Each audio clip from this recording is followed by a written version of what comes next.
Hello, everybody. Welcome back to Xbox Casuals, the Xbox podcast. I am one of your hosts, Corey Deering, and alongside me, as always, is I hope he gets a 4-year development cycle, Josh Finney.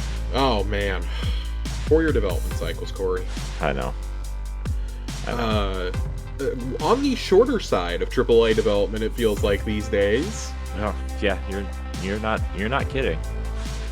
But, man. Why is my microphone is like really blown out? Sorry, I didn't mean to interrupt you. I'm just trying to adjust because my kids come down here. Look, Josh, my kids come down here and they play with their stupid toys on my side of the basement. They play with your toys, and then with their toys. At least they're not playing with your toys, which are very expensive. Well, here's the thing, Josh. Sometimes my daughter gets the idea that she wants to talk into the microphone, and then she starts touching all the knobs, and then everything gets thrown off.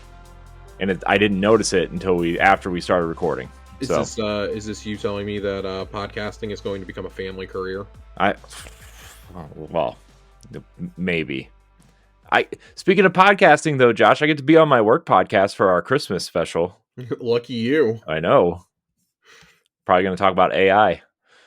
God, since that's I don't think you're allowed to go in there and tell them how shit you think AI is going to be. Oh man. Anyways, 4-year development cycles, Josh. 4-year development cycles. I mean, we have a lot of games to talk about tonight. It's been a fun couple of weeks of releases, I would say. Yeah.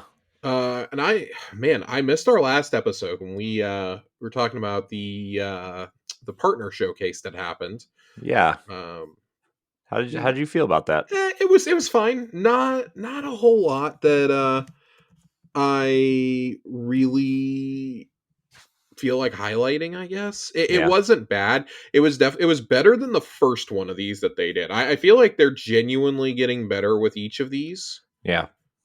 Which makes me really excited. But I mean, Alan Wake 2 DLC always welcome. The biggest reveal was the new multiplayer game from Remedy. What the Federal Bureau, the FBC Fire something? Right? Yeah, Firebreak or something. Firebreak. That's what it is. It's coming straight to Game Pass and PS Plus, which is honestly probably a really good decision. Yeah, it's probably. They probably saw what happened at Concord. And my god! I mean, I suspect that the deal was probably in place before, but yeah. Concord should be a cautionary tale to anybody trying to make a multiplayer game to break in today, that you need to consider some alternate routes of adoption. Everybody has their multiplayer game now, man. I will say the biggest thing that they've made about this is it does not look like it is a PvP experience.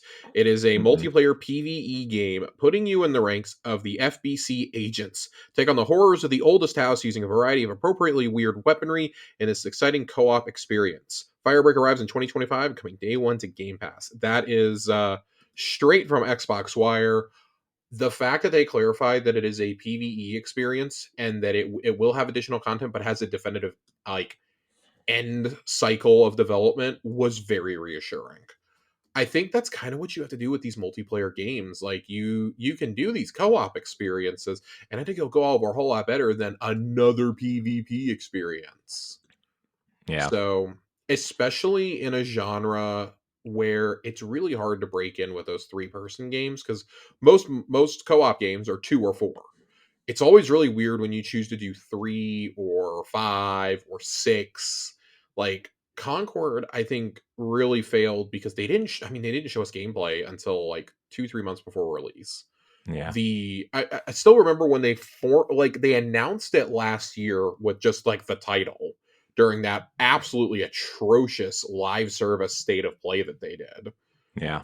And then we got like a 10-minute cinematic this year showing it off and very little gameplay.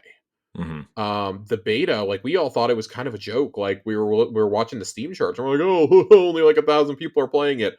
Holy shit. I don't think any of us planned on it being that little adoption though. Like, that I was having this discussion with somebody the other day, and they were like, "Man, this is just like the biggest flop ever in the history of games," and it's up there.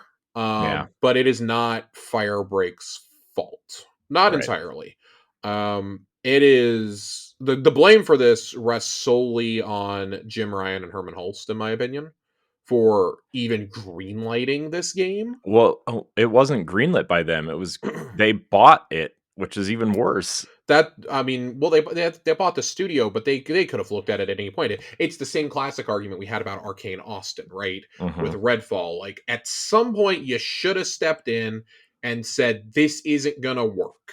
Yeah. The problem was this seemed like a studio that was really, really, really like passionate about this game, whereas like all the stories we've heard about Arcane Austin, it was kind of like most of the rank and file were like, we didn't come to work on this type of game. We came to work on things like Prey and Dishonored. Yeah. So two totally different situations, but I really can't. They yanked it after 2 weeks. Didn't even give it a chance to go free to play. They just decided the whole studio was worth firing and closing. Well, they This probably well is they probably didn't have any sort of like real monetization plan because all the heroes were going to be free, all of the stuff was going to be earnable in game, all of the maps were going to be free. yeah, it's and that's the other thing of it is like the monetization is really bad. So I'm glad that Firebreak isn't going that way. That Firebreak is a PvE game. Like the world that they were building for Concord seemed interesting. They had story stuff, but it's going to be so awkward. In like a month and a half, we're getting secret level from Amazon, and there's still a Concord episode. Mhm. I mean, obviously, because they've been working on this thing for years, but Yeah. Sony really thought this was going to be another huge hit for them. And I feel like they may have pivoted after that beta if Helldivers hadn't been such a out of nowhere success earlier this year. Yeah, but also, like, you look at Helldivers, it's a PvE game, it's not a PvP game, Yep. right? And that's it's all about reading your audience. Helldivers also it does something that just isn't out there in games right now. Yeah. And even Helldivers, like it sold so incredibly well, partially because it was a PC, it was a day one Steam release, and I know Concord was also, but it was a day one Steam release. It came out at a time when there wasn't a lot of other stuff out. Mhm. And it's a Sony first party title. Like people want to play it, and oh my god, like it took off, and like those sales have largely tapered off, and the player base has too. But like that shows like you had a smash success of a game, and it's been real hard to keep players engaged. I don't think they planned on that being as big of a success as it was. Right. So like, I mean, I was done playing it after like 2-3 weeks. I still have friends who are logging in and playing it regularly, but I Yeah. feel like Well, they just added a Firebreak whole bunch of new stuff, right? I mean, they add the war bonds and stuff, but man, like I want different enemies to fight. I want different environments to fight in, and I understand all that takes a lot of time to do. yeah. And but But also, I don't think Arrowhead thought that that game was gonna be as big as it I was don't think either. Sony did either. Yeah. I don't think Arrowhead or Sony thought. And hey, really, really happy for Arrowhead. That is a smash success game. Every studio dreams of having a game just come out of nowhere and take off like that. So, Y like I said, I've still got a couple friends who are playing. They regularly play it, like maybe once a week. yeah. They're getting together to play it. A little bit less now that we're getting into like Black Ops season, and a whole bunch of big story games are coming out, like Stalker's on the horizon. So Yep. they're kind of tapering off a little bit, but a much needed commercial hit for Sony this year. Yeah. Um, I wonder what that means for Fair Games because Fair Games, that game didn't look like anything better than Concord, to be honest, in my opinion. yeah, we haven't even really seen gameplay from Fair Games yet. Yeah, we just saw they that tone announced trailer, that right? they announced Marathon, and both of those went radio silent. We just got an update on Marathon this week. Yeah, which is cool. It's cool. I I still mean don't that know. we got an update, not that the Yeah, I game is still don't know cool. how I feel about it. I'll be really surprised if it makes a 2025 release right now. I've got to peg this Mhm. Q126 personally, Yeah. especially with Bungie shifting around how they're going to release Destiny expansions. Like, oh, you're going to do 2 smaller packs a year, and obviously we'll talk a little bit more about this on Tower Casuals, but Yeah. you you have to have a strategy in place, and it's going to now it gets really hard because you can't say, oh well, we can release it in the fall, and there's no major Destiny content coming except for seasonal stuff until next summer. Can't do that now, Right. and you don't want to cannibalize your own games. I just Nothing that I've heard about this game really inspires a lot of confidence in me. This update really felt like Joe Ziegler like fought to get this released.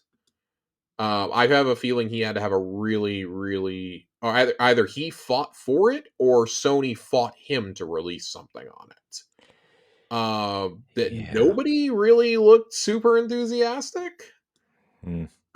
That is a game that has gone through a lot of upheaval this year. Of course, Chris Barrett was fired from Bungie following an HR investigation. Joe Ziegler, the former director of Valorant, came in, and Jesus, I just don't.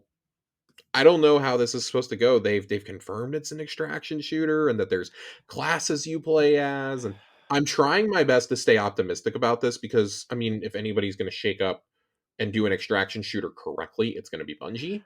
Yeah, I I mean, at least we still know it's believe gonna in the feel Bungie good to play. magic, but my beliefs are being tested real hard these days. Yeah, I mean, I think at the very least it'll feel good to play. I'm not tempted to say fun to play, but Yeah, it's I agree. it'll be interesting to say the least, I guess. It'll be interesting. I'm curious to see where this ultimately goes for Bungie, but kind of getting back to the partner preview real fast. Legend of Babu looks interesting. Yeah, Of course, I'm here for a pirate Yakuza game. I really need to play Infinite Wealth. I like that this spins out of that. That's really cool. yeah. God, is anybody pumping out hits as quickly as RGG is these days I mean, with as much Sega in quality? general. Like, this has really been the year of Sega. I think if you had to like slap a publisher of the year label out there, it's got to be Sega this year for me. Yeah, I mean, they've put out 8 games and they're all above 70 something on Metacritic, and Yeah, most of Sonic them are Shadow 80s. Generations. You Yeah, have which I like a didn't know was a dragon. remake of Sonic Generations Yeah, at but all, by the way. still. No, I didn't know that. That was my I Um, like a Dragon Infinite Wealth, Persona 3 Reload, Metaphor Refantasio, which we're going to talk a lot about later on. It's right now, nothing's beating it on Game of the Year. It's been a great year for Sega. So happy to see that they're going to keep that going right away. It's going to be going. They're going to be dropping it in mid-February. Hmm. I think that's cool. I've been following Mouse PI for a while, so I'm very interested in this game. I think this looks so dumb for my old school Disney loving heart. Yeah, it looks so stupid, It but looks like in so a good way, stupid. in a fun way. I'm personally not super hyped for this, but I do understand that it's a very big get for Game Pass. Subnautica 2, that's Oh, going to be yeah, really big with a lot of folks. And then Wu Chang Fallen Feathers, that looked really interesting. yeah, That was revealed earlier this year, so kind of cool to see that. See another one of that, another Game Pass game coming right away. Phasmophobia is finally coming to consoles. That really doesn't do anything for me, frankly. Eternal Strands, I'm kind of back and forth on this. So yeah, it was fine. It was a fine yeah. show. It wasn't like the greatest thing I've ever seen, but it wasn't horrible either. It was good, not great. 7.5. It was good. It reminded me of like a slightly better State of Play. Like I saw like two or three things I was really excited for, a couple things I was curious in, and then of course, the announcement of, games that have been on other consoles for a while, aka Animal Well, which Animal Well, from everything I've heard, is an absolute must play. They over on Boss Rush, Stephanie did an interview with the developer behind this, right? Yeah, Yeah, yeah. so check Well, that one out. yeah. It's funny because we put that interview live right as it was announced for Game Pass. Man, what great timing Dude, we had some unintentionally. killer timing with releases of some of these things. Because all that Kingdom Come Deliverance news came Yeah, yeah, out, yeah, and yeah. we released that interview like the day before some of that news came out. Yeah, But I liked it. I thought it was solid. Good, not great, like you said. If anything, it made me more excited for the actual developer direct that we're gonna get inevitably in Q1. hmm So I am curious to see how early we get one in Q1 because I feel like they like that February window, but I don't know if they want to rush and get one out in January, considering Avowed is February 16th. I almost wonder if like they adopt what Sony was doing there for a while for their major titles. Like, hey, we're just gonna show 10-15 minute state of play just showing you the game. Mm-hmm. Which and like the Nintendo does that with a lot of their stuff, and like with Pokemon games especially. Like, I would really like to see that done for big big games like Avowed or Gears E-Day. Mm-hmm. Like maybe not South of Midnight. I feel like not that South of Midnight's not cool, and I do think we need to see a little bit more. But I think like you're gonna be able to see that at the showcase or as part of Developer Direct. Fable, I think, would warrant one. Just some of these big games they're going to take like 40-50 hours to play through. Yeah. So like Horizon games totally deserve them, and I love that Horizon gets them. So Ghost of Tsushima, that's another, like Ghost of Yote is 100% getting one of these. Mm-hmm. So I'd like to see Microsoft adopt that a little bit, but you could easily do one of those end of January, middle of January, end of January, just to remind people, hey, Avowed's coming in a couple of weeks. The marketing's, I'm actually a little surprised, has already started for this game. Mm-hmm. I think it's because it was supposed to come out in November originally, but it is on Mountain Dew, Rockstar, and Doritos products right now because Microsoft's doing the Game Fuel promo again this year with World of Warcraft, Diablo 4, Flight Sim, ESO, and Avowed. Yeah. Not the group I would have expected them to do it for. WoW and Diablo, yes. Black Ops would have expected that. Did not see Flight Sim and Avowed being a part of this, but hey, Yeah. maybe they finally let somebody other than Aaron Greenberg decide this. I can't wait to get my nacho cheesier shield in Avowed. Oh, Jesus Or my Christ. my I Cool think Avowed Ranch. is the only game that you can't get like XP tokens or any kind of like armor set for, but they do have it to where if you turn in enough codes of this, you can get a copy of the game. Mm, Like they've done with some of the promotions in the past, like Summer of interesting. Dew and the Taco Yeah. Bell promos that they've done and whatnot. Like, granted, you have to spend like hundreds of dollars in Mountain Dew and Doritos products to get it, but or you Mm-hmm. can like put in for an entry to win a copy or something. I did it with Doom Eternal just for kicks and giggles. They were giving those out like one every 20 minutes or something. Yeah. So I'm sure they'll do it with Game Pass codes. So yeah, other than that, just nothing like really big. But there is something big coming up on the horizon, Corey. Ooh. And it was gonna be our lead story tonight until we had some news break late last night. But we'll go ahead and talk about the big preview event of the week. A couple Yeah. weeks ago, a bunch of content creators got flown out to see Indiana Jones and the Great Circle in action, and boy howdy, the reactions are better than I could have dreamed.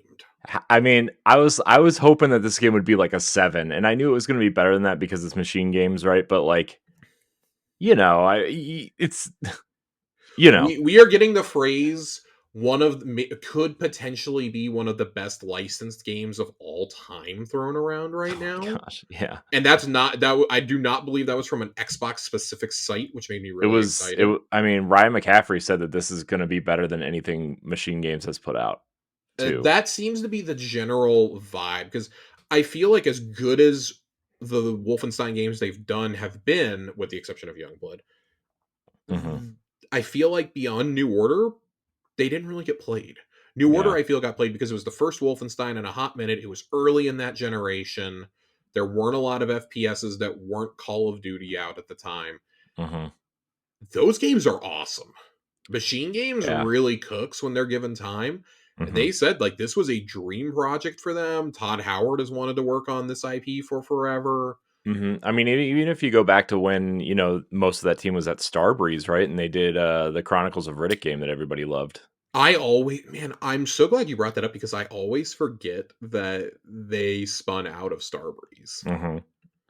I Yeah. always, always, always forget it. Yeah, because they didn't want to do Payday, so a bunch of them left to do single player games. Yeah, I'm absolutely thrilled that they have been allowed to cook with this. That It very much seems like Disney's trust was very well placed here.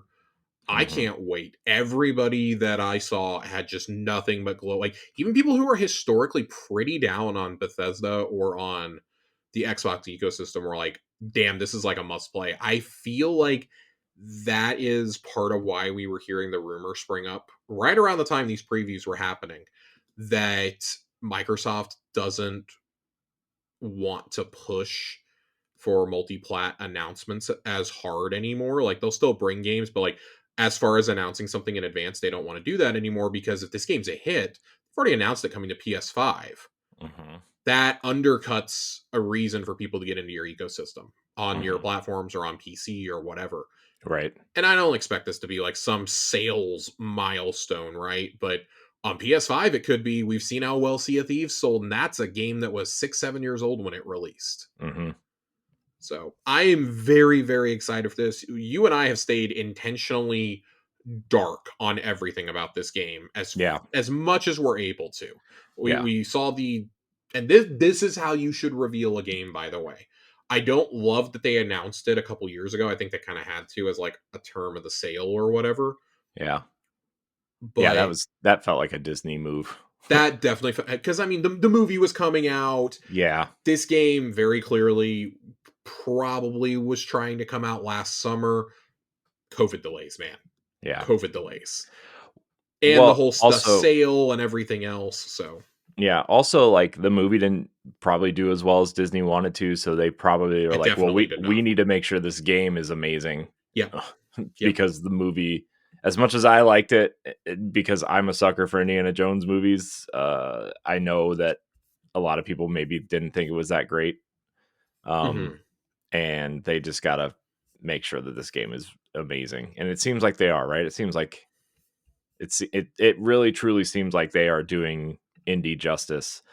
Um, the first person stuff still throws me off a little bit, but I think once you get into the game and start playing it, it'll be fine. Yeah, I'm not concerned about it at all. Like, everybody was just saying, like, even in just the immediate part they got to play in this was a hearty demo from what we've heard. Yeah. I believe Well, they they play like had. 3 hours or something with it.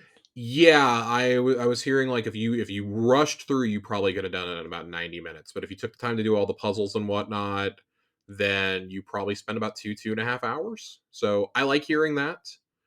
But there were puzzles right away in the opening section at Marshall College. Yeah. They like this was dubbed by Ryan McCaffrey as the true fourth Indiana Jones, Mm. because it takes place in the timeline between Raiders and Last Crusade. So Mm-hmm.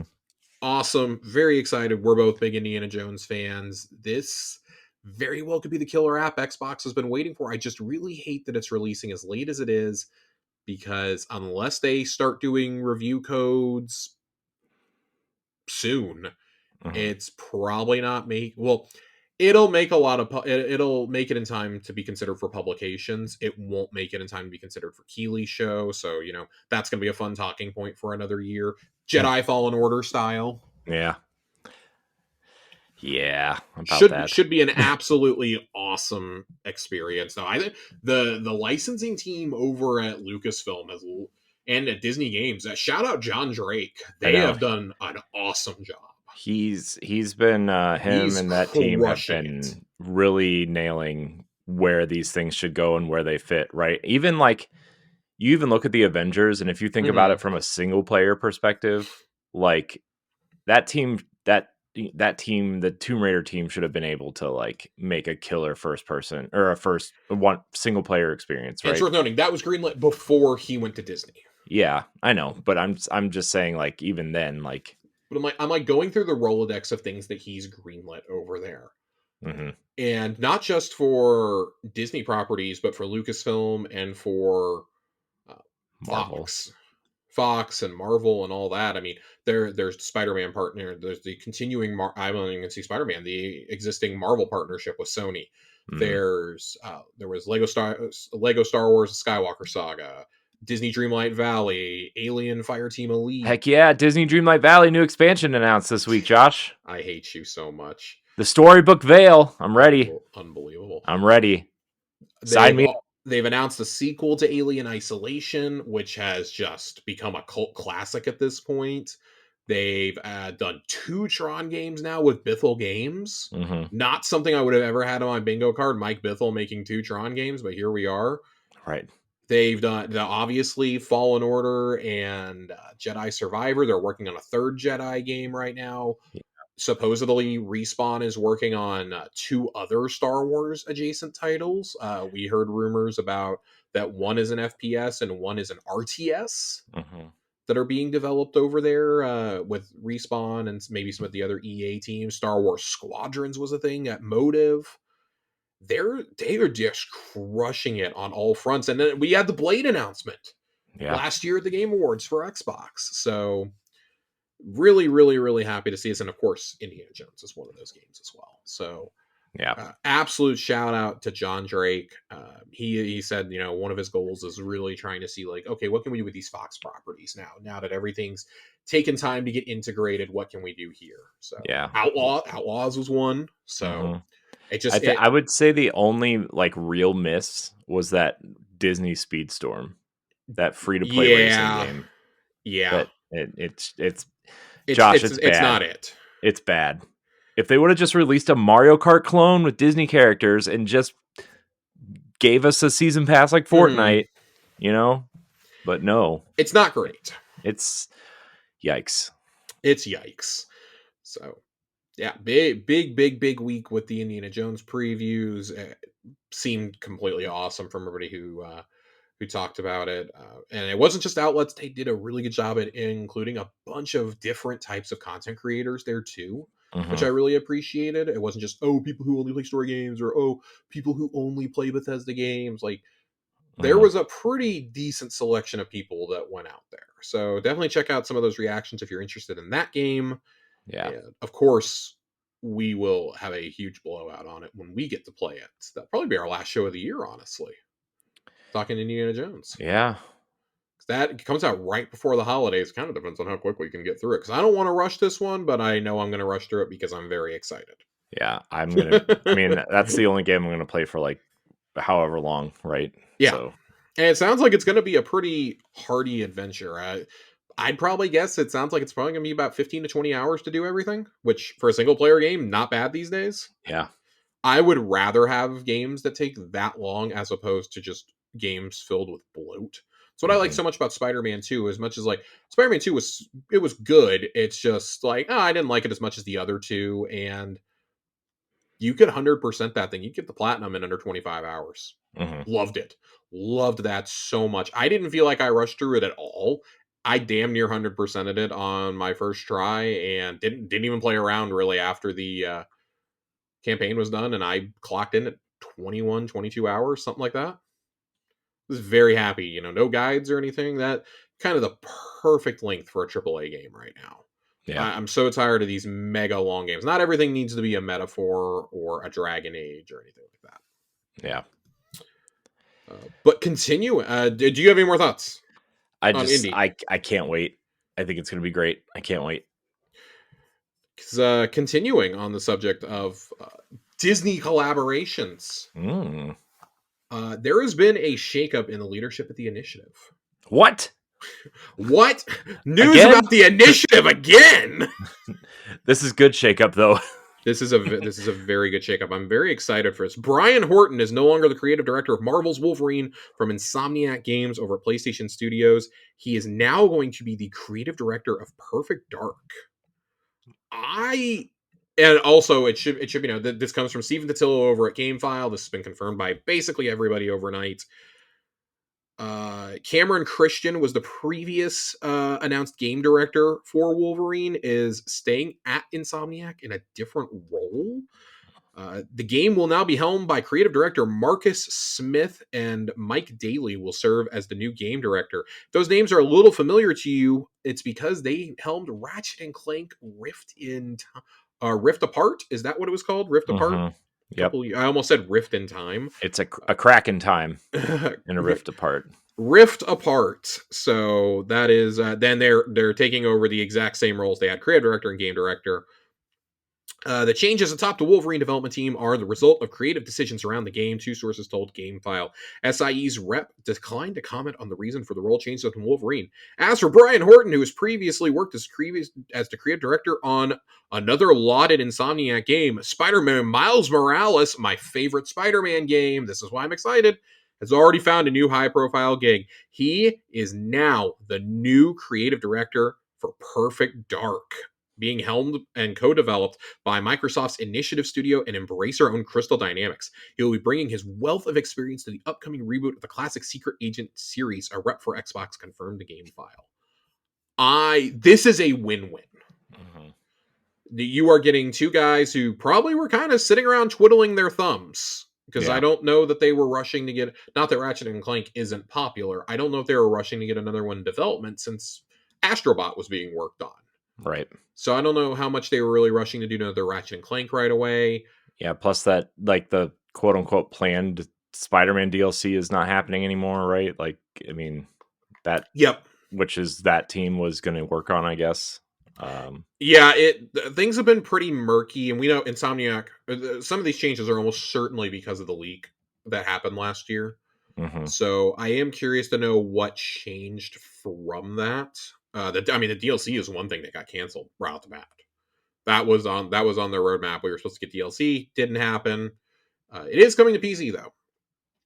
Perfect Dark hasn't had a director in a while. Yeah.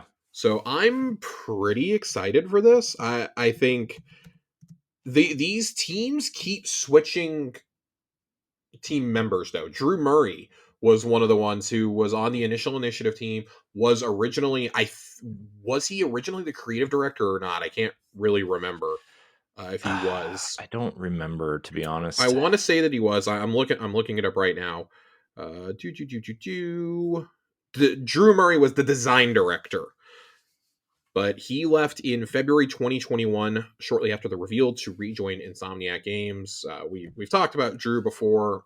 Great guy, nothing wrong with him going back. A lot of that was related to personal tragedies that happened. So going back somewhere familiar. They've really struggled to keep a creative director in charge of this game, though. Yeah. So from what I've heard and what I've read, there wasn't anyone who was really in that position for a while. They the original Tomb Raider reboots at Crystal Dynamics that were helmed by Daniel Newberger, he left in February 2022. So, and they lost a lot of people in 2022 on this game. Rebecca Valentine did an awesome report back in 2023, shortly after the Xbox Game Showcase. She had that reveal come out. Big deal. But thankfully, there's finally a creative director there. The game looked good when we got that first look at gameplay this past summer. So I'm really hoping that, especially with him having been the director of Miles Morales, that maybe he's coming in to help refine the movement technology in the game with the emphasis on the parkour. So I'm hoping that this game scratches the Dishonored itch, which that's another thing we heard about Indiana Jones, is that it felt like Dishonored in terms of movement, puzzle solving, and alternate routes to solve or to explore levels. Love hearing that. Yeah, it's great. There's some really cool shit going on. I still think this game is probably Christmas 25 is their goal internally. I wouldn't be shocked if it ends up being Q1 26. Yeah, I don't know if, as much as I would love it to, I don't know if Perfect Dark... This game has been rebooted so many times now. Yeah, and I don't know if that name could hold a holiday, right? Especially if you're going to release another first-person shooter around then, like another Call of Duty around then, which I know this is more of an immersive thing, but like a lot of people still associate Perfect Dark with the N64 as a first-person shooter like GoldenEye. So like, I think that mindset is still gonna float around the people who aren't really paying attention to this. And I still think pushing it out is going to be the smarter move, especially if like, Call of Duty and then even Gears, right? Like, Yeah, I think so. Next year's Call of Duty doesn't seem like it's going to get, as we're about to talk about Call of Duty, doesn't seem like it's going to have, from what we know from Tom Henderson of Insider Gaming, we don't know that it's going to be like a full fledged title. It might be more like Modern Warfare 2 following up Modern Warfare 2 a couple years ago, Mm-hmm. Modern Warfare 3 following up 2. I think I just said 2 twice. You did. Uh, It's okay though. I knew what you meant. But if you're going to do that, then I think that opens up hopefully a little bit of an avenue to be able to put out something like a Gears or something like Perfect Dark. I don't think Perfect Dark is going to face a whole lot of competition from the COD crowd. The COD crowd is it's going to buy it no matter what. Mm-hmm. It was always going to buy it no matter what. I do think it can hold a November date down though. Most big releases are out by the time Call of Duty is. They don't want to release after because we get steamrolled no matter what. You also got to pay attention to Grand Theft Auto next year too, though. I'm still very skeptical if GTA makes it out next fall. I think GTA is going to slip. I mean, yeah, but I think you still have to pay attention to that. Oh, I think you do. I 100% think you do, and I think that's why we haven't really heard anything beyond Avowed, Doom, Fable, and South of Midnight for next year. Like Microsoft's got exclusives locked and loaded at this point. Mm-hmm. A lot of them are getting closer to the finish line, and we're kind of coming up on the end of this generation for Xbox. We're only 2/3 the way through it for Xbox as of Indiana Jones. I would wager that by fall 20, we've said it before on the show, fall 26 is probably when you're getting the next Xbox. They're going to want to beat PlayStation to market. They want to have more of a Steam Deck and Switch 2 competitor than a PS5 competitor. Makes sense on the surface. Mm-hmm. I'm okay with that. I think Perfect Dark has to be out before that, though. Yeah. Like, if it's not, you've taken an entire generation to do this game. And yes, we can point to COVID, but I always laugh when I think of COVID in games. I think back to we got some publicity pictures of Phil Spencer visiting the initiative and playing Perfect Dark. We didn't know it was Perfect Dark at the time, even though it was heavily rumored. Like 3 weeks before everything shut down for COVID. And they were already promoting it. I think they were ready to announce it. My personal conspiracy is that if COVID hadn't happened, they would have announced it at that summer showcase and not held it for the Game Awards. I think they would have just outright announced it. Mm-hmm. But then it gets rebooted twice after that. Like Drew Murray was talking about it when he was at home during COVID. Like, yeah, I'm letting my kid play it. Like the game was far enough along that he was letting his kids play it and give him feedback on it. Mm-hmm. So, look, I hope this is part of whatever Jason Schreier writes about next. I cannot wait for the tell-all on the making of this fucking game. Yeah, this is ridiculous. But again, just two really good games. I shouldn't say good games since we haven't played them yet. Two hotly anticipated games, getting new leaders. I think this probably puts them both in the camp of it's either Christmas next year or it's 2026 to avoid GTA. Mm-hmm. It's one of the two. So COD can withstand GTA. Yeah. Wolverine probably could, to be quite honest, because it's a Marvel game on PlayStation from Insomniac. Yeah. It could withstand it too. Yeah. Even though I personally think Ghost of Yotei is probably going to be their big fall title next year. Yeah. It would not surprise me if Wolverine went to 2026. The leaked roadmap that happened in the hacks did indicate that was going to be a 2026 game. We have no idea how accurate that is. I'm interested to see when it comes out. But yeah, two of my most anticipated future games right here. Yep. And we only have one other story today. One other story, but it's a big one because it's all about financials. Yeah. Xbox's fiscal year 2025 Q1 total gaming revenue up by 43%, and all of that has come from Activision. I'm sorry, that's just it's not funny, but it's funny. It's a little funny. It should be noted that it was July through September of this year, so this is not including Black Ops yet. No, it's what Diablo and not even including Diablo. Diablo launched October 7th. No, I mean like the main game.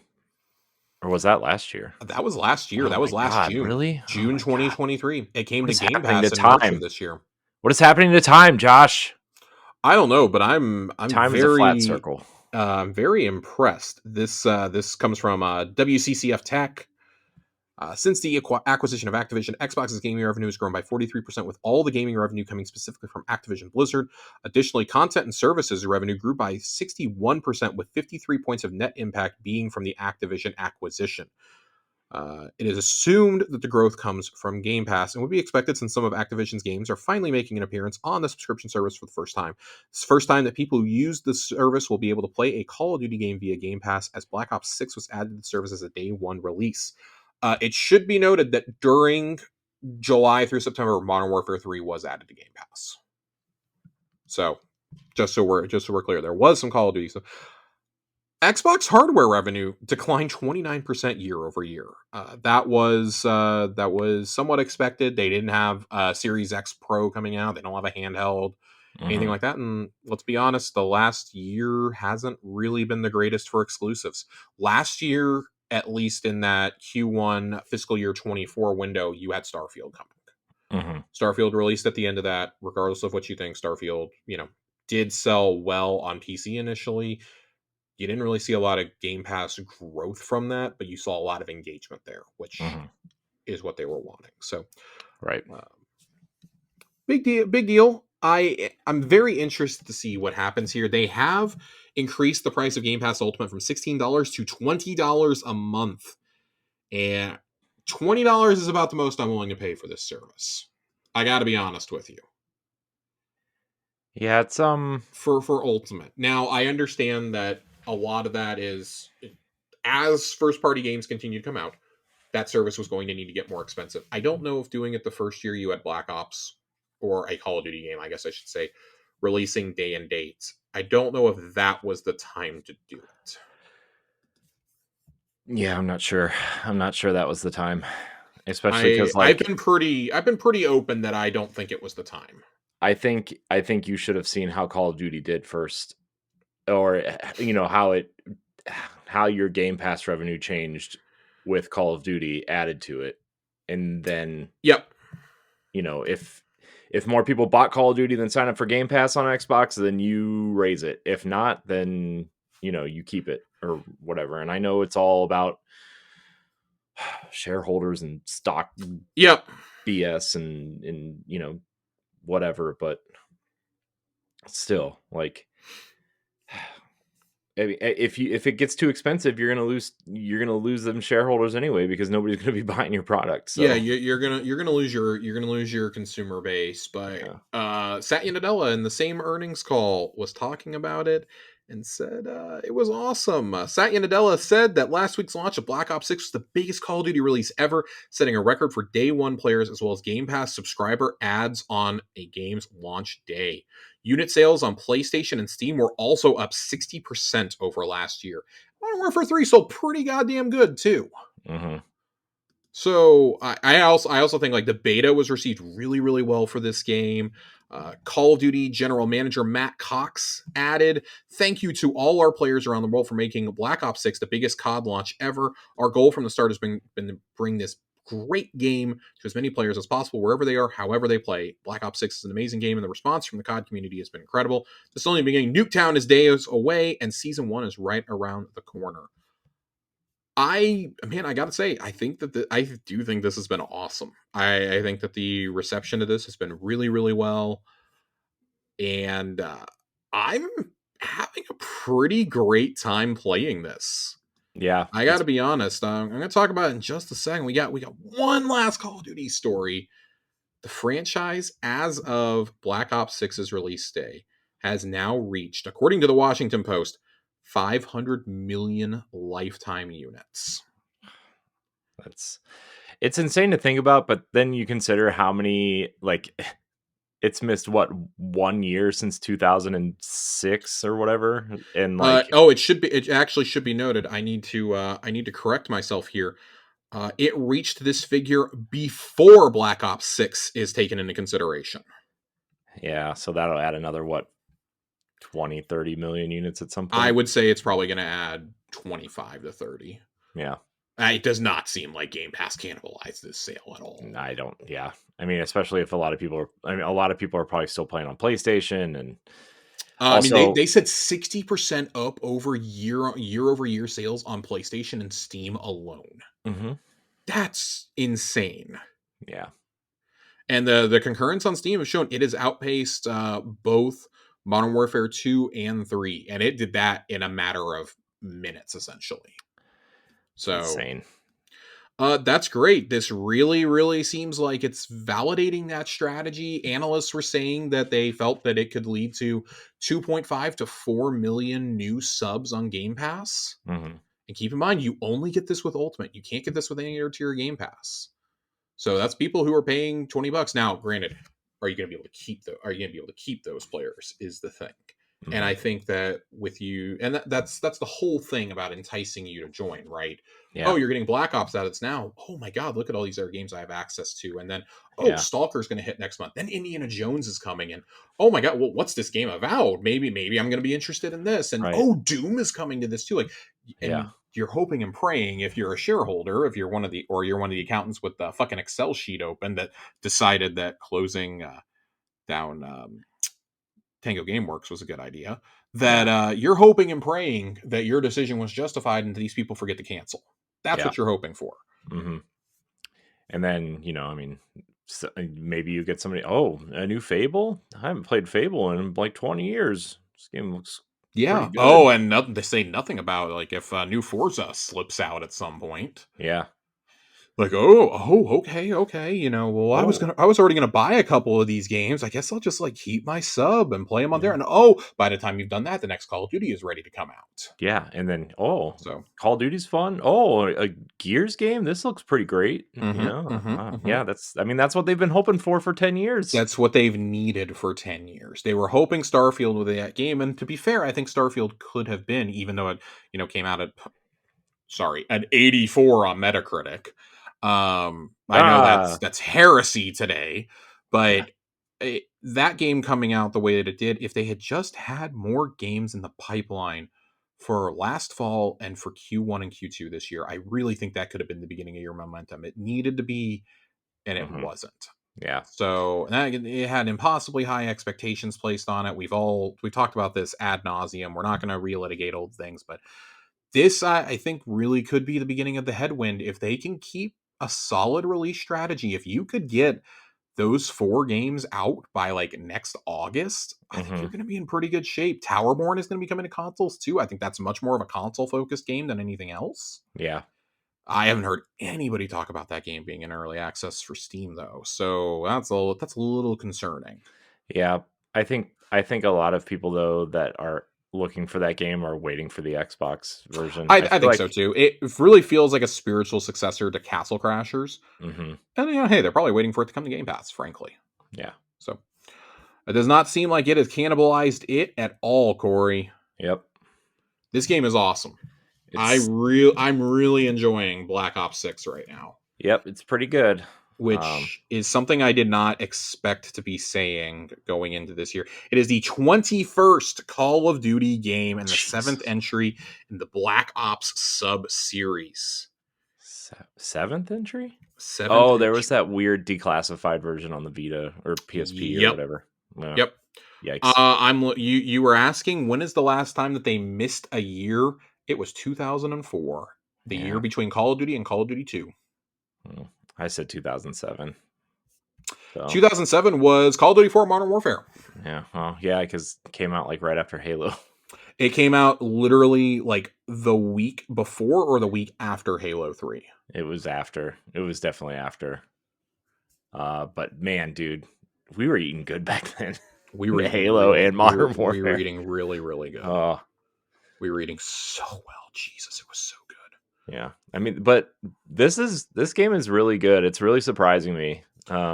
Yeah, do we want to just get into the Black Ops of it all now? Yeah, I mean, Let's do it. I haven't finished it yet, but like Okay. I really like the mission structure. I really like how the missions play out. I like the hub, like like the house that you're in. Yeah, I love that you can upgrade your abilities. That's Yeah. a really really cool aspect for me, especially when you want to go play on veteran. I think that's a Yeah. really cool move. I didn't really feel like I needed it playing it on normal, but Yeah. it was nice to have them. I also like that there are 4 skins, 3 of them purchasable in the campaign purchasable with campaign cash, not with actual real world money, Mm-hmm. and a one as a mission reward for blueprints for multiplayer and zombies. Yeah. I really like that because that's gonna force you to go play those if you want those. It's Yeah. gonna force you Which to go play the campaign, which it's the best campaign. it's a great This is the campaign. best campaign that they've done since I said since Modern Warfare 2, the OG one. Mm-hmm. I think I'm going to stand by that one. That's where they started getting a little outlandish, but man, there are so many highlight moments for the franchise in that game. Yeah. The General Shepard twist, the assault on the airplane graveyard is something that sits rent free in my mind. Hotel Bravo, the final mission, storming DC after the EMP goes off. Ramirez, get to the Burger Town. Yeah. Our old friend Keith David, Mm-hmm. the opening mission that you do with soap in Mm-hmm. what is it, the Russian snow Yep. base, and you're doing it in the snowstorm with the heartbeat sensor. Mm-hmm. That was cool. Like after that, they just got kind of ridiculous, and I feel like we had a campaign here and there that were good. The Black Yeah. Ops 2 solid campaign. I don't even hate the Modern Warfare 3 one. I thought it was just absurd. That was Yeah. my only complaint about it. Yeah. I I like Advanced Warfare. That was good, I despite the Kevin Spacey of it all. oh, well. Yeah, well that was the before time. Yeah, that was before we knew. Oh man, yikes. I'm really in, like, it's been so long since I actually like played a Call of Duty game. And I toyed around with playing Modern Warfare, the new one, the first one, new one, because it looked so good and everybody said it was really, really great. But then I don't remember why I didn't play it, but I was like, you know what? Black Ops 6 coming to Game Pass. There's no excuse not to play it now, right? And man, that opening mission where you're kind of like being interrogated. By the way, fucking beautiful game. By the way, character models Incredible, are incredible. I. It took me a minute to like realize that this was in engine, and like, Mm-hmm. I mean, it looks like a video game. I'm not trying to say this is like looks like Yeah, lifelike, but it was like because the one actress who plays Haro is in House of Cards, and I recognized her like right away. And or is it House of Cards or is it? I don't know. She's in some Netflix show my wife and I watched long time ago, uh, and I recognized her, and then I recognized the interrogator. Right, he's in a bunch of stuff. I'm like recognizing all these actors. I'm like, oh my gosh, this is like, you can see where this Call of Duty makes all this money every year, and you see where that budget goes every year. It's amazing. yeah. And like the way the weapons feel and sound and the movement is clean, and like I forgot that the when you aim down sights, like it just pops to the next enemy, which is a cool thing that I forgot Yeah. existed. It took me a minute to get used to that because we play Destiny all the time, and um, it's just a wonderful shooter. It is clean. It's yep. It is, the missions aren't too long, but they let you explore. Oh, some of them definitely get long as you go further into this No, game. I mean, I'm sure they do, but I mean, like, Holy crap! I just mean like, Yeah, they don't feel long, I guess is what I'm saying. At least in the first, 4 or 5 missions that I've played. It's just a wonderful experience. It's been so long since I played any other shooter besides Destiny or Halo that it's like, this is a nice change of pace. it's very, very well done. I was actually pretty surprised. Like that opening mission, I'm like, okay, this is like typical Call of Duty, and then you just kind of get turned on your head almost right away. Hmm. Um, I'm not gonna give major spoilers. We did have a request to talk about a specific mission that happens about the halfway point, and I'm gonna try to dance around the twist in it as much as possible. But there is a specific mission as you get further into this game at the halfway point. You're searching for a bioweapon. Tell me where you've heard this one before, right? Hmm. It's Call of Duty. You're searching for a bioweapon. It's the go-to. And man, it takes a really, really wild turn for me. For me, it took a very wild turn. This is one of those that is just really, I don't know how else to say it other than it's just very unique. Yeah. It's very unique. There is a specific mission. I'm trying to remember the name of it's the name of the mission. Emergence. That's the name of it. Jiggly Panda wrote this in, and I completely forgot. Emergence is the name of the mission, and it goes from being a like first person shooter and like with quite a bit of emphasis on stealth and like actual missions to accomplish in game Mm-hmm. to oh shit, it like turns into like psychological horror Mm-hmm. at a certain point, and you can definitely tell like, oh, that's Raven, that's the Raven touch right there. Mm-hmm. It is so obscenely good when you get to that point. The campaign, like that is it's had moments up Mm-hmm. to that point. It takes a sharp turn in Emergence, Yeah. and it is a twist in the absolute best way, and it doesn't let off the gas. The game actually gets crazier, I think, as you go on. Again, like really dealing with like psychological horror and like psychosis. Mm-hmm. And I think that's really fast. It's a really fascinating approach to take this. Like these games stopped trying to be grounded in reality. Yeah. I think that's the best thing possible because like listen, I'll always love Modern Warfare, the Mm-hmm. original, the Call of Duty 4, because that felt like the last Call of Duty that was plausible. Yeah. That, yeah, this shit could actually happen today. Mm-hmm. It didn't feel too outlandish. 2 is definitely where it gets to the point of, oh, it's too outlandish. Like, okay, Russia invaded the US that quickly. Okay. Yeah. Uh, And but then you look at like something like Black Ops 3 where they're like fighting in your mind or whatever. you look at like Infinite Warfare where you're in fucking space. Yeah. Ghosts. Like there's so many bad campaigns that we've had to sit through over the years. Yeah. So to see that, to say this is the best one probably in 15 years is not a huge stretch. I really like Advanced Warfare, but this trounces that. This is better than any other Black Ops campaign to me. Again, Black Ops 2, really good campaign. But really, like, you have to go all the way back to Modern Warfare 2 to find one that stacks up to this. And that's not easy to do. That's pretty high praise. So the campaign is awesome. I've not had a chance to play zombies quite yet. By the time we record our next episode, I will have played plenty of zombies. I'll be ready to talk about that. There's a conversation we had about the multiplayer in Call of Duty though. The lag is really bad.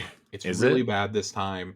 It feels really bad to me. I think the ping's really high. I've had really good ping when it's just me. When I'm in a party with literally anyone else, my ping goes from 10 seconds to like 60. Yikes. And that's pretty rough on an FPS. I Yeah. will say on top of that, the map selection is not great. The map selection and the spawning in particular are really bad. Um, there are some contenders for like all-time worst COD map in this game, Mm. which is shocking after how good the campaign is. Everything I've heard about zombies is really, really good. Like this is the return of classic zombies, not whatever bullshit we got last year. Yeah. So I'm a little bit bummed by the map selection. I think there's a couple I really like that are frantic in the smaller maps. It's funny, I complained about the pit so much coming out of the multiplayer beta, and now that's like one of the better maps. Oh, jeez. Yeah. Subsonic is a cool idea. I like that you can open up hangar doors on either side of this supersonic jet and fight for the points. I think that's a cool map, even though a lot of people seem to hate it. I like the more frantic maps because I don't give a shit about my KD. Yeah. I enjoy playing it with my friends and having a blast. But Rewind is a terrible map. If you played the beta, that is the one with the Burger Town and the Blockbuster in it. I really hate that one. Vorkuta, if you don't get the correct spawn on it, can be really, really rough on anything other than team deathmatch. Mm. And then there's Red Card. Red Card and um I think it's Baghdad, are the two absolute worst maps maybe in this whole game. There's another one, I forget the name of it, that is like it's a rainy map with like a castle on it. All three of those are just genuinely some of the worst multiplayer maps I've ever played in a game. They're absolutely atrocious. It's bad. I see everybody vote against them whenever they show up. So that should tell you something right now. And I'm somebody who really likes playing objective based modes, Mhm. and even I'm not having a good time in these maps. Man, It's really hard to play the objective in these maps, and that team deathmatch surprises is me. just sweats. That's all it is. So Mhm. a little bit bummed, and I think part of that's a result of, oh, there's more players than ever, and it definitely feels like that. I mean, I'm getting into matches instantly. Mhm. I'm having a pretty good time. I played a lot this week. I don't even feel like I played that much. I probably got like I've had 8-9 hours of game time since it came out. I spent most of my time in it for the last several days beating the campaign. I probably spent more time in the campaign than I have in multiplayer so far. That's how long the campaign is, like a solid 8-9 hours probably. And that's if you're finding like the secret saves and you're doing some of the challenges and whatnot. I was playing through on normal. Mm. So really, really fun game though. It is overall, it's my favorite Call of Duty in a very long time. And I'm somebody who really didn't mind Modern Warfare 3's multiplayer. 2's was not good. I didn't mind 3 too much. I think that's because they brought back a lot of the classic Modern Warfare 2 maps for it, and that's why I didn't mind it. Mhm. But man, it just uh, they don't make the maps like they used to. Yeah. And I think part of the problem is several of these maps are yoinked straight out of the campaign, which they've Mhm. done before, obviously. But some of these are like just blatant sections of the campaign, which was my problem with some of the maps in Modern Warfare 2, and then even in 3, some of the original maps they made for those were yanked straight out of Warzone. And I did not enjoy that. Those were clearly made for Warzone, not for regular ass multiplayer. So Right. overall, if you got Game Pass, highly recommend going and playing this campaign. I've really enjoyed it. I look forward to playing zombies and talking about that next time we meet. But yeah, this campaign is kick ass. I really can't stop gushing about it. I love this campaign. I like that there's dialogue trees when you're in the safe house with everybody. Woods, I feel like with this game, Woods has kind of like moved up into that like very like highly esteemed Soap and Captain Price tier in terms of characters. Like I think, and this coming from somebody who did not play Cold War, I haven't played a Black Ops game since 3. And that was obviously, that one's like set in the future and shit. So, like, I really haven't interacted with Woods much since Black Ops 2. I feel like this game elevates him to that, okay, this is like a beloved franchise character at this point stature. So, just Mhm. awesome. It's awesome. I never thought I would sit here and gush about a Call of Duty game, but here we are.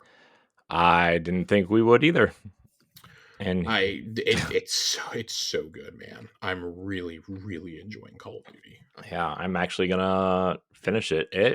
It might show up on some sort of list I make at the end of the year. At this point, I'd be a little surprised if I didn't have this in my top 10. Mhm. And if you had told me that at the beginning of the year, I would have laughed you out of the room. Yeah. I expected to probably enjoy a little bit of time with this. I'm like, oh, okay, it's on Game Pass. Like, I'm not going to buy it or anything. I did buy the Vault upgrade Mm. just because. Oh, I was going to probably buy the first season pass anyways, and I might as well go ahead and get the blueprints and get the skins and stuff. Mhm. This is a really fun game. I'm really enjoying this game. Yeah. So Yeah, it's pretty good. it's pretty good. Do recommend. Do definitely recommend. Oh man. Again, pretty surprised that I'm over here recommending this game. Yeah. Did not have that on my bingo card. Right. Ah, good times. Am I Good right? times. Okay. We'll kind of ping pong these, I guess, a little bit. Corey, what have you been playing that you've been really into? Oh man. Well, really into is a strong word at the moment. I mean, besides Call of Duty, I've actually been going back and cleaning up some older games that I haven't finished yet, or like there's DLC that I never played. because I just don't know what I'm playing next. I'm kind Mm-hmm. of in this weird holding pattern. I mean, and Call of Duty's not going to last me longer than the next weekend or so, anyway. But I've been playing Assassin's Creed Origins: The Curse of the Pharaohs DLC. Why, you ask? Because I was playing Ghost of Tsushima, Josh, and I was enjoying it, and then my PlayStation just decided it didn't want to turn on anymore. And so I wanted something that scratched that itch, Mm-hmm. and I wasn't about to start Valhalla. And I've played 120 hours of Odyssey. I'm like, let's see what Origins looks like on this Xbox Series X and this nice TV. And I mean, it's fun. I'm having a good time. But I am also I have started playing with the great announcement of Xenoblade Chronicles X Definitive Edition coming to Nintendo Switch. Josh, I'm sure you've heard. Uh, I've been playing Xenoblade Chronicles 1 Definitive Edition on the Switch. Jesus. Uh, which is, it's good, but I don't know if there's anything I need to say that hasn't been said in the last 15 years about that game. So, I've been really into watching some shows though, Josh. I'm going to be honest with you. My wife Okay. and I have been watching a ton of shows lately. We are almost done with Agatha All Along, which is surprisingly much better than I anticipated. Is it amazing? I wouldn't go that far, but it is better than I anticipated, which is We'll love it. We just have the final 2 episodes to watch. yeah, that's all we have left too.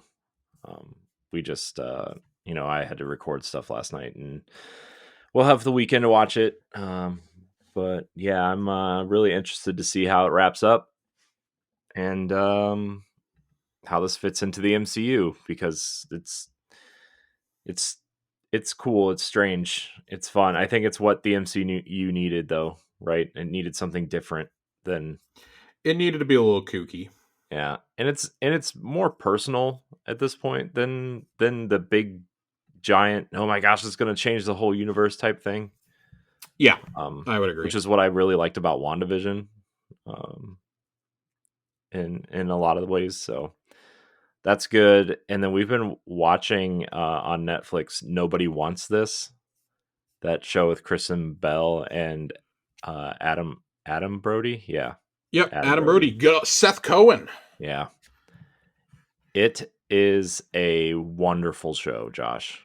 People are finally realizing that some of us have loved Adam Brody for a solid close to 20 years. Yeah, I recognize him, but I don't know what else he's been in. Seth Cohen, the OC, baby. Oh yeah, I guess. Yeah. Yep. Listen, I only say that because I watched it sparingly when I was a teenager, and I went on a big rewatch last year because one of my favorite TV writers wrote a whole book where he was in conversation with the creators of the show, Josh Schwartz, Stephanie Savage, and the cast. And it was such a good book. When I read the intro chapter, that I was like, okay, I feel like I need to watch this show to understand. And it kind of became my guilty pleasure. Mm-hmm. I feel like when you're like 30, that shouldn't be your guilty pleasure show. Oh, I have Like, plenty of guilty pleasures that are way too young for me, Josh. well, especially like, just when you talk about gender norms and stuff like that. Like, Yeah. I feel No, like yeah, yeah. you probably shouldn't have that as a guilty pleasure. But hey, you know what? It's fun. Peter Gallagher's in it. One of the best TV dads ever in Sandy Cohen. Yeah. But yeah, no, some of us have liked Adam Brody for a long time. So he talks about Grand Theft Auto in the very first episode to somebody who just got arrested for stealing a car. That's how he introduces himself to Ben McKenzie in the show. It's like, hey man, you want to play? You want to play Grand Theft Auto? You get to steal. It's a really cool game. You get to steal cars, and not that that's cool or not cool. I don't know what I'm saying. Like, it's great. It's really good. The chemistry between all the characters is really good. Even the secondary and tertiary characters are really Yeah. well written.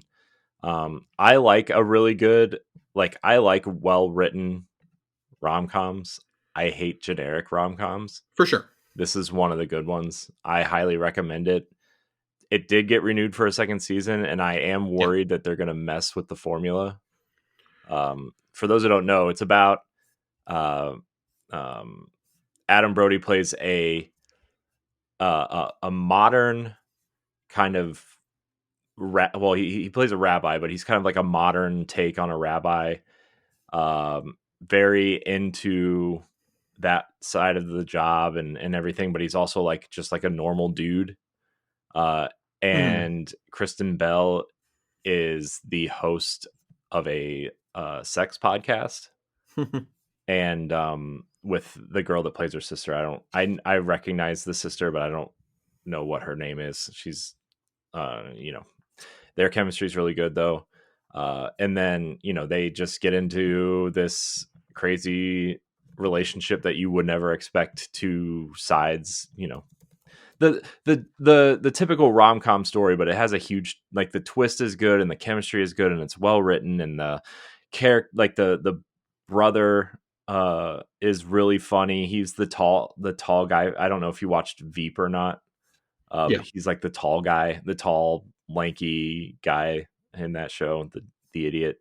Um, Jonah? yeah, yeah. Love Jonah. He plays the brother, and him and the sister have some sort of like weird connection in the show. But he's married to this you know, seemingly big bitch, and Mhm. he like obeys every word she says. It's really funny. And they're on a basketball team together called the Matzo Ballers, which was really funny. Um, so it's good. I highly recommend it to anybody out there who is looking for a show that's not nerdy or, you know, the typical things we talk about on these shows, right? So very good. Yeah. I got two other games to bring to the table, Yes, Corey. bring them. And first, I got a shout out Dragon Age Veilguard. I started it today. It unlocked this morning. I took some time away from work to play it. Man, BioWare's back. I feel pretty confident saying that. This is really good. I've never been into the Dragon Age games, and I'm instantly invested in this. It does a good job of catching you up if you've not played the previous games. You do not have to have played the previous games. I feel like Inquisition gets referenced an awful lot. I'm 4 hours in. Inquisition gets brought up a lot. And if you've played the other games, you can actually, specifically with Inquisition, you can choose decisions that you made in there, including who did you romance in that game, Mm-hmm. and to affect the world that you're in. I've always appreciated that about BioWare games. Mm-hmm. It feels great. The skill trees feel really good so far. The party combat feels good. It feels really evolved. Feels tight. I've seen a lot of complaints about the party combat, and I can't say that I agree. So far, at least in the early hours, I'm really enjoying it. I It get feels that like it can feel a little archaic, I guess, but like it doesn't feel bad. yeah, I've seen a lot of this game seems very divided in a way where like people are either loving it or they just can't stand it. There's no like in between, which I get, that's how the internet is, but this game specifically feels that way. I feel like a lot of the people that you're seeing say, "Oh, this game's just total trash." One, have not played it. Two, are choosing to deride it for reasons that are not remotely gameplay or story related. They Yeah. are picking things to harp on that are, heaven forbid that we have inclusivity, essentially. Yeah. It's the same old story over and over again. I couldn't believe Dual Shockers put that bullshit in their review, and then Stealth I edited it can. Have out. you read Dual Shockers lately? No, I I don't read haven't. Dual Shockers anymore. I stopped reading Dual Shockers like 2-3 years ago after they did the first round of mass layoffs. I think I stopped reading Dual Shockers when Cam Hawkins left Dual Shockers. I I was stopped. like, I think I stopped before that, yeah. frankly. But yeah, it's not good. It's really bad over there. They took it out and then didn't even put an editor's note that they had removed it. So And like apparently they only paid like 30-40 bucks for the review anyway, so it's like, oh cool, so you didn't even vet the person who wrote this. Right. Veilguard, it's fun though. I'm really enjoying it in the early hours, starting to assemble the party a bit. For somebody who's never been into Dragon Age, this is hitting all the right notes for me. I'm Mhm. not gonna go and be like, granted, I'm very early in this game, but I have seen some people say, "Oh, this is Dragon Age's Mass Effect 2 moment." I think that feels very exaggerated because Mass Effect 2, let me tell you something, within the opening hour I knew how special that game was. Mhm. And I played it fairly recently too, because I didn't actually play the Mass Effect trilogy all the way through until 2 years ago, 2 3 years ago, when the Legendary Edition came out. I played through it, so Man, Mass I will Effect's say amazing. Veilguard, really, really good game. If you are on Xbox, you can get and you're a subscriber to Game Pass Ultimate, you get 10% off this game. Mhm. You can get it for $62.99. Yep. It's good though. I'm really enjoying it. I look forward to. I'm gonna play more tonight as soon as I get off of here. So, really looking forward to that. It looks good. I mean, it looks like eyeballing it. It looks good. Um, it looks really good. Um, Man, I'm glad BioWare has something that people like. It That's gave not me Mass Effect trilogy. it gave me a lot of hope for the future Hmm. because I did. Andromeda was not it for me. Hmm. Anthem was obviously a catastrophe. This was kind of do or die for BioWare. Yeah, this is And their this first game game, since Anthem, right? Besides the Mass Effect remaster. mhm, this Yeah, game is outselling Black Ops currently on Steam. man, that's crazy. It's great. It's great. You love to see it. I wondered how Dragon Age is going to hold up in a post Baldur's Gate 3 world, and that's kind of been my concern about Avowed too. But seeing how good Dragon Age has been received makes me really, really optimistic for Avowed and Fable. Yeah. So, very, very, very stoked. This is a great game. I'm there is room for non-massive games. It's still a very big game, don't get me wrong, but the areas are, it's exploration, but it's also like limited in your exploration scope, which is something I respect about BioWare games, at least outside of Anthem Hmm. and Andromeda. Yeah. So basically going back to like the BioWare that we love. So this definitely feels like a return to form. Very, very optimistic about Mass Effect 4 now going forward. But this is still small potatoes compared to the other RPG that I've been playing through this month. Diablo 4. No, I'm kidding. I have played a little bit of Vessel of Hatred. I look forward to talking about Vessel of Hatred on the next show that we do. I have not played enough of it to be able to talk about it as much as I would like. I want to play with the Spiritborn class a little bit more. This came out at a very bad time for me. I was so excited for it, and then Metaphor Refantasio dropped on the same day. Hmm. And Corey, let me tell you, this is the game of the year. It's not even close. It's not even close for me. Final Fantasy VII Rebirth has just kind of been chilling in that spot by default all year. Not that we haven't had good games, but it's kind of been chilling there for me all year. Yeah.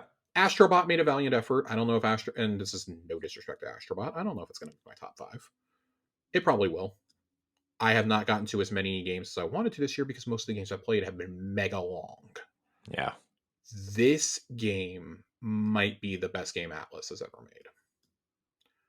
Interesting. Persona 5 Reload, for reference, or Persona 5 Reload, Persona 5 Royale is in my top 5 of all time. Metaphor might be the better game, Interesting. but I don't have the emotional attachment to it that I did to Persona 5.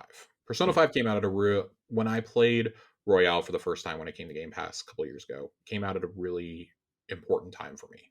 Hmm. I was really struggling with a lot of personal things. The soon to be death of my mother, things like that.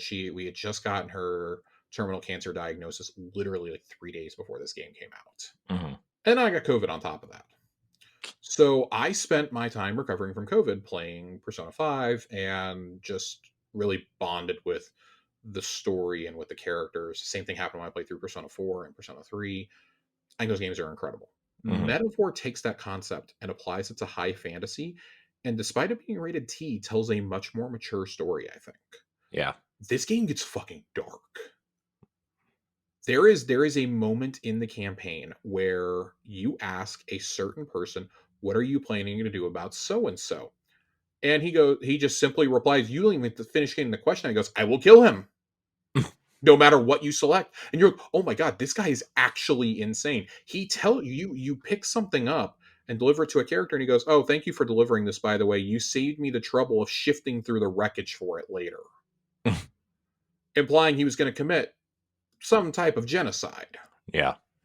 This game, and where I think it's better than the Persona games, is the party connections are so good in this game. This is such a tight knit group, and the party that you form throughout the game, you get a member from each of the different races around Uchronia, which is really important, I think. This, God, I like this game more because it was less about monster hunting and more about giving you total control over everybody's skill trees. You're not locked to, oh, they can only use their persona or Mhm. their archetype, as they're called in this. No, any character can use any archetype if you level it up. And you can mix and match the skills from all the different trees among those. As long as that character has unlocked that skill on that particular archetype, you can mix and match skills. There are a ton of side dungeons in this game. The story is the best story Atlas has ever told. Don't get me wrong, Persona 5 is a good game, but it really took the Royale content to take it to that legendary status that I think it has. Yeah. Without Royale, it's like, this is a solid like 9. With Royale, it becomes one of the greatest games I've ever played. It's in that same conversation with Halo 2 and Breath of the Wild for me. Hmm. Metaphor tells a better story from start to finish. From start to finish, this feels like the more mature Persona game they always wanted to tell, but the high school setting limited them. Persona 5 really kind of pushes the 4 and 5, I would say, even like to an extent 3. Like those games are still pretty damn dark. Yeah. But they're rated M for a reason. This is a rated T game, and it might be the darkest T game I've ever played. That's crazy. It's very mature for a T game, but it takes kind of the best of open world combat from something like Final Fantasy VII Rebirth and combines it with the turn-based combat that we're so used to in Persona. It is outstanding. The world they've built is so good. I would say the major knock I have on this is the anime cutscenes really feel like they were not fully finished. Mm. And that's a bummer because this is such a gorgeous world. This is such a cool world to explore. The stories you come across, I mean, every party member has an engaging story to tell. It's not like Persona 5's big knack for me was, oh, well, once they join the party and you've done their, the palace they're associated with, they kind of take a back seat with the exception of like Makoto. In this game, everybody gets their moments throughout the whole story. And that's really important. They learned their lesson from the criticisms of Persona 5. Louise Schoolborn, who is the main antagonist, obviously, if you've seen any of the marketing, you know Louise is the main antagonist, is one of the greatest video game villains of the last 15, 20 years. I don't even think that's a stretch to say. He's certainly the best villain that Atlas has ever done. And Atlas has had some pretty damn good ones. The antagonist in Persona 4, really good. The one that you initially think is behind everything in 5, pretty good. The antagonist of Royale, super good. Luis might be better than all of them.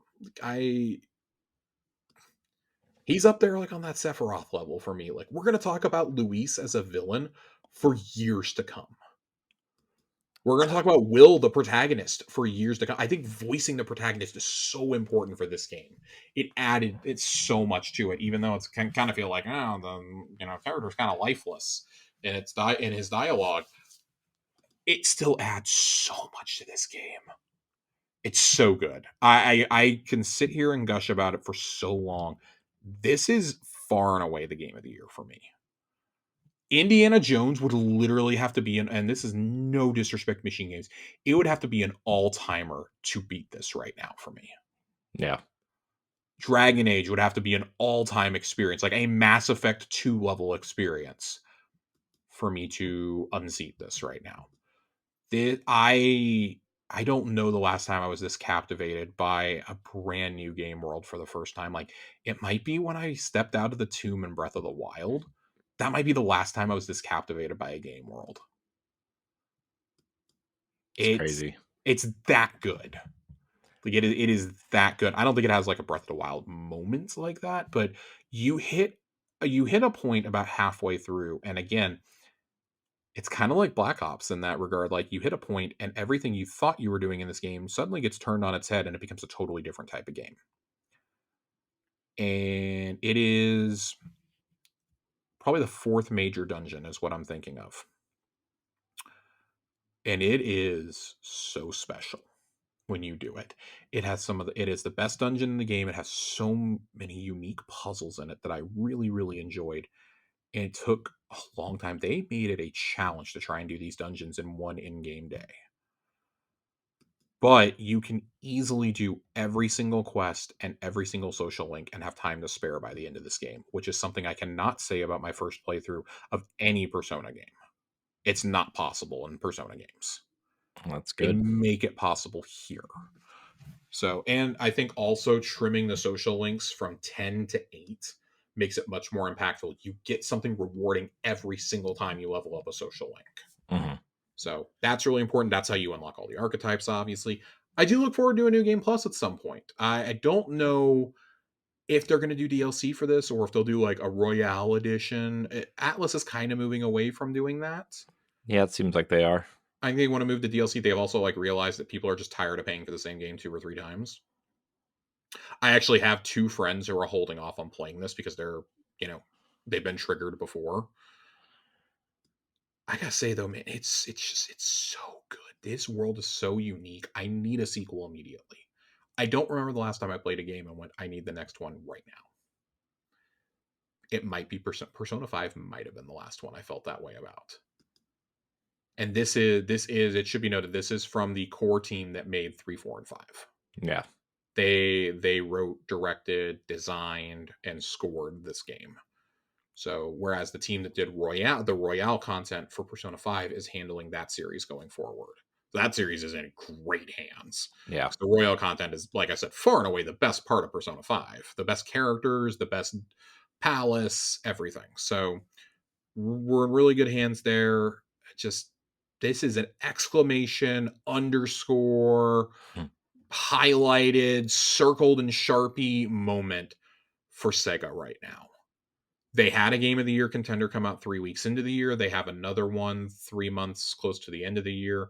They dropped another one back in February. You legitimately could walk out there and throw out 3 Game of the Year noms just from Sega this year. That's 2 from great. Atlas and 1 from RGG. That's great. I'm That is I'm incredible for a company that desperately needed it. yeah. Not even desperately, they just needed those brands to continue being as good as they are. And like Metaphor is proof that brand new IP can succeed if they're given the right care. Like that game sold 1 million copies on its first day. Hmm. It was the fastest selling Atlas game, which we already had this conversation about Persona 3 Reload earlier this year, about that being the fastest selling Atlas game. It sold 1 million copies in the first week. Yeah. Like, I can't wait to see what the numbers for Persona 6 is gonna be, because that franchise has broken through to the mainstream finally. Yeah. I'm crossing my fingers, my toes. I'm gonna say a little nighttime prayer to Jeff Keighley, but I need Persona 6 to get revealed at the Game Awards. I need that. I need it so bad right now. I can practically taste it. It's so good. I cannot emphasize to anybody enough. If you like JRPGs, if you like some of the greatest storytelling and character development I've ever seen in a game, this is the game for you. This is the game for you. Like the way that my friends gushed about Baldur's Gate 3 is the way I feel about this game right now. I feel like this does for JRPGs what Baldur's Gate 3 did for CRPGs in a lot of ways. That is not me saying at all that these games are equal. I'm very well aware Baldur's Gate 3 is one of the most beloved games ever made at this point. That is not me saying that at all. That is me saying that I feel as excited as they were telling me about Baldur's Gate, which I have put off repeatedly until I get a PC. I do not want to play it on anything that is not a PC at this point. Yeah. So It's fair though. This has my biggest, fattest stamp of approval I could ever give something. Nice. That's good to hear. It is far and away the game of the year. It's good to hear. I'm glad. It sounds like a lot of people are really enjoying it.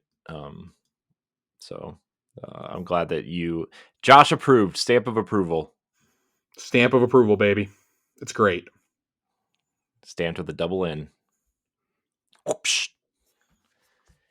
Well, Josh, I think that's going to do it for us. I think we did it. I think we nailed it.